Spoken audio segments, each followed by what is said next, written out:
പത്തനംതിട്ട തിരുവല്ലയിൽ 2 സ്ഥാപനങ്ങളിൽ നിന്ന് 2 ലക്ഷത്തോളം രൂപ കവർന്നയാൾ പിടിയിലായി.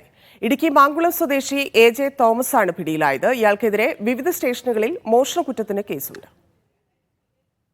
2022 മാർച്ചിലും കഴിഞ്ഞ വർഷവും തിരുവല്ല നഗരത്തിൽ പ്രവർത്തിക്കുന്ന സ്ഥാപനങ്ങളിൽ മോഷണം നടത്തിയ പ്രതിയാണ് പിടിയിലായ എ.ജെ. തോമസ്.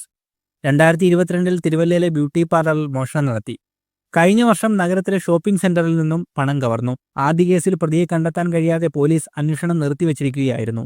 ഈ കേസിലെ ശാസ്ത്രീയ തെളിവുകൾ രണ്ടാമത്തെ കേസിലെ തെളിവുകളുമായി യോജിച്ചതോടെയാണ് അന്വേഷണം എ.ജെ. തോമസിലേക്ക് എത്തിയത്.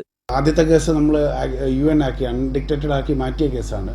ഈ അൺഡിക്റ്റേറ്റഡ് മാറ്റിയ കേസുകളെല്ലാം തന്നെ ജില്ലാ പോലീസ് മേധാവി VG വിനോദ് കുമാർ IPS അവരുടെ നിർദ്ദേശപ്രകാരം വീണ്ടും കാര്യക്ഷമമായിട്ട് ഒന്നുകൂടെ ഇൻവെസ്റ്റിഗേഷൻ പോസിബിലിറ്റി നോക്കി അങ്ങനെയാണ് വീണ്ടും ഇത് അന്വേഷണത്തിൽ ഈ പ്രതിയെ കണ്ടെത്താനായിട്ട് കഴിഞ്ഞത്. CCTV ദൃശ്യങ്ങളിൽ നിന്നും 2 കേസുകളിലും പ്രതി ഒരാളാണെന്ന് ഉറപ്പിച്ചു. അന്വേഷണത്തിനായി തിരുവല്ല DYSPയുടെ നേതൃത്വത്തിൽ പ്രത്യേക സംഘത്തിനും രൂപം നൽകിയിരുന്നു. മോഷണം പതിവാക്കിയ പ്രതിക്കെതിരെ വിവിധ സ്റ്റേഷൻ പരിധികളിൽ അന്വേഷണം നടക്കുന്നുണ്ട്. കോടതിയിൽ ഹാജരാക്കിയ പ്രതിയെ റിമാൻഡ് ചെയ്തു. മീഡിയ 1 പത്തനംതിട്ട.